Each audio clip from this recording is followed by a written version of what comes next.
på lige at se noget vildt. Velkommen til. I dag skal vi se nærmere på det materiale, du har delt med os. Det handler om naturoplevelser i og omkring Aalborg. Ja, baseret på det her uddrag fra Nordjyllands naturoplevelser. Tanken er jo at give dig et hurtigt indblik i nogle af de grønne muligheder, Nordjylland byder på.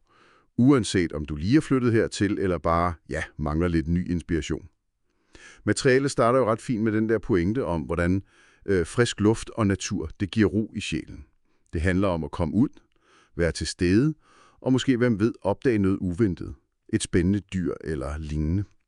Der står også noget om, at en kikkert kan forstærke oplevelsen, altså om det så er fugle eller skibe ved havnen, eller stjernerne om natten. Okay, lad os dykke ned i mulighederne. Ja, præcis. Og det er jo kernen, ikke? Den der grundlæggende værdi i at forbinde sig med naturen. Ligesom en pause fra alle forventningerne.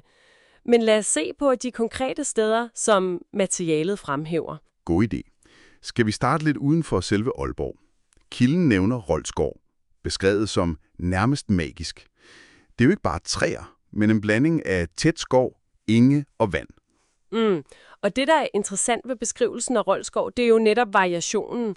Kilden peger på det der skifte mellem den dybe, gamle skov og så pludselig de her åbne enge. Altså det er jo kontrasterne, der skaber magien, kan man sige. Helt sikkert. Og så nord for byen nævnes Hammerbakker, som en smuk bakkeø. Det er jo et ret specielt landskab, det der istidslandskab. Og med masser af vandrestier, står der. Lige præcis, og det passer jo godt med det, vi lige talte om, variationen. Altså fra Hammerbakkers åbne vidder og så til den der spektakulære udsigt, som kilden nævner fra Skovdalen og Aalborg-tårnet. Udsigt over byen og fjorden. Så der er ligesom både noget for dem, der vil have motion, og dem, der bare vil nyde synet. Og så nævnes Østersåldalen også. Her er fokus mere på dyrelivet, ifølge dine noter. Og det giver tippet om kikkerten jo rigtig god mening igen. Altså muligheden for at se dyrene tæt på, men i deres eget miljø. Helt bestemt. Hvilket jo leder os videre til en anden central pointe i materialet. Det der med tilgængelighed. Naturen er ikke kun noget, man skal køre langt væk for at opleve. Nej, præcis. For teksten peger jo også på mulighederne inde i selve Aalborg. Aalborg Zoo bliver fremhævet. Beskrevet som en grøn oase midt i byen, hvor man jo kommer tæt på dyrene. Ja, og det suppleres så af byens parker.